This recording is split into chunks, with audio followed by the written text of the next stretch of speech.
जब हम लोग देव देवताओं के उत्सव जो हैं, वो सारे देव देवताओं के उत्सव हम हिंदू तिथि के अनुसार मनाते हैं। चाहे वो राम नवमी हो, चाहे वो दत्त जयंती मार्गशीर्ष पौर्णिमा हो, या संतों की तिथियां हो, पुण्य तिथियां हो। आज तक हम इतने कंप्यूटर के युग में रह रहे हैं, इतने आगे जा चुके हैं, जिसको विज्ञान आप लोग बोल रहे हैं, वो विज्ञान की परम सीमा पर हम जी रहे हैं। सब कुछ कंप्यूटर, एसी, सारा हमारा काम जो है वो मशीन पर हो रहा है। ऐसे ज़माने में भी सनातन धर्मीय लोग जो हैं वो अपना जो कैलेंडर हैं वो नहीं भूल पाए। बहुत से आक्रांताओं ने हमारे ऊपर आक्रमण किए, फिर भी रामनवमी ही सेलिब्रेट हो रही है, रामनवमी का ही उत्सव हो रहा है। अक्षय तृतीया ही मनाई जा रही है, गणेश चतुर्थी ही मनाई जा रही है। तो ये सारे जो उत्सव हैं हमारे सनातन धर्मीय, वो अभी भी जो पंचांग बताया गया है, हमारी जो काल गणना है, सौर काल गणना और चांद्र काल गणना, तो हमारी जो पद्धति है उसी के अनुसार आज तक, आज भी सैकड़ों हजारों सालों के बाद भी हम वो भूल नहीं गए। ये श्रेष्ठता है हमारे धर्म की। तो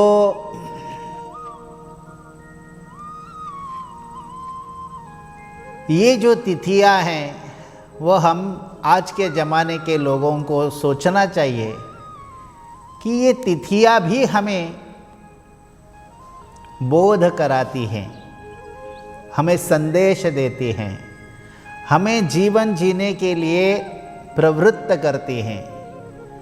तो ये जो काल गणना हमारी सनातन वैदिक धर्म की काल गणना है, वो आज तक हिंदुओं ने संभाल के रखी है, संभाल रहे हैं।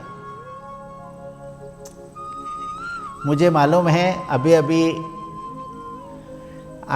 हमारे एक शिष्य की जन्मदिन था, तो तारीख के अनुसार उसको सबने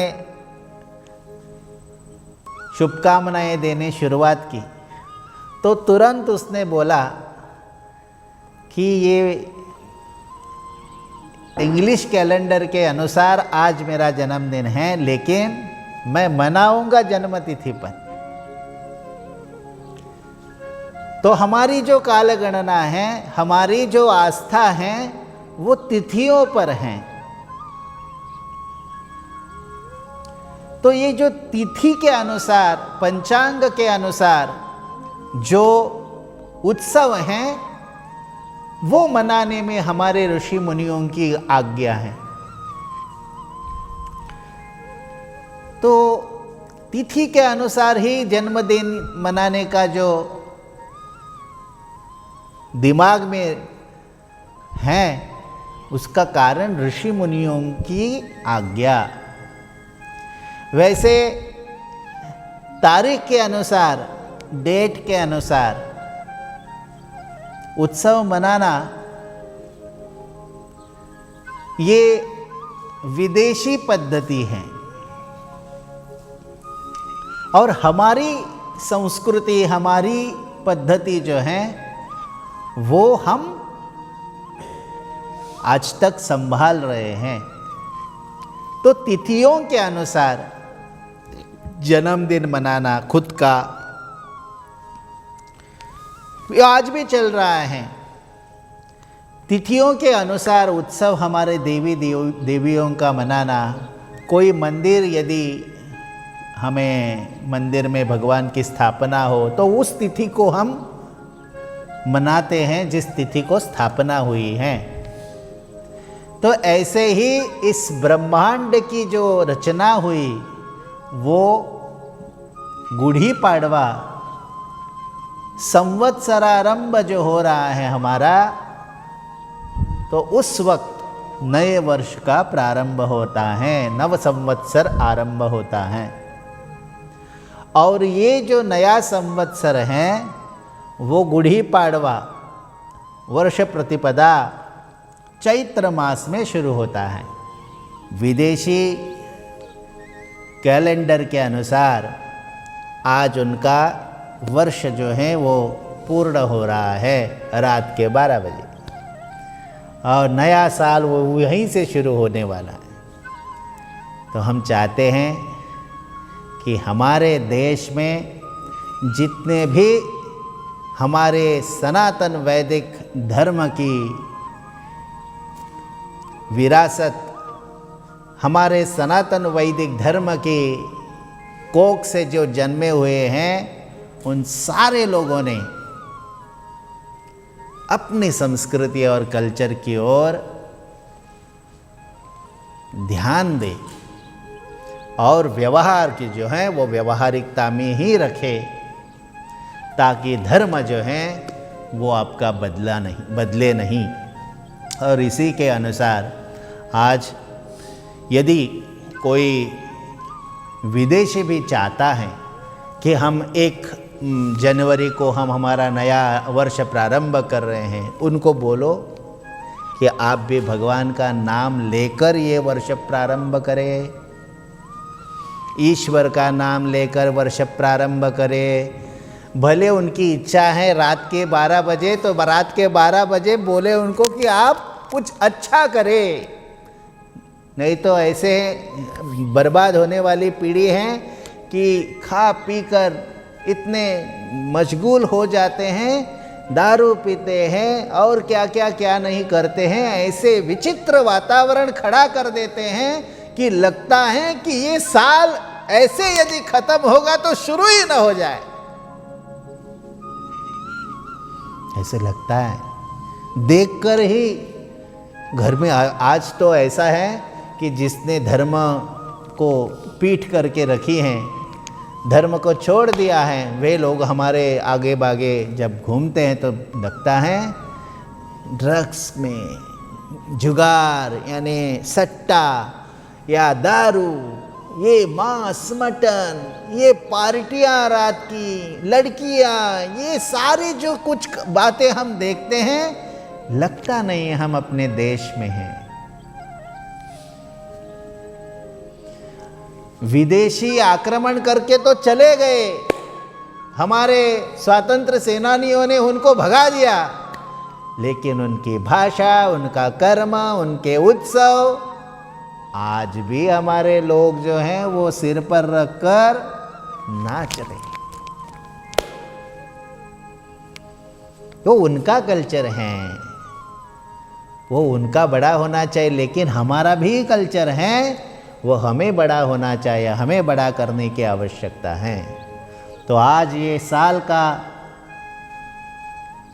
अर्थ जो है, इस साल का जो महत्व है, वो हम लोग समझ सकते हैं कि यदि आप हिंदू हो, यदि आप सनातन धर्म के अनुयायी हो, तो ये दोनों बातें आपको मालूम होनी चाहिए।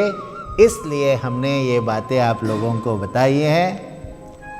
आप सूझने हैं, आपको मालूम होगा कि कैसे आचरण, कैसे अपना जीवन ईश्वर को समर्पित कर जीना चाहिए।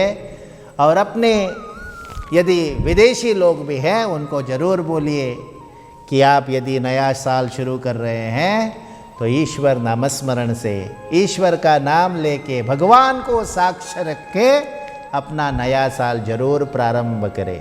Happy new year with God, not with beer and party.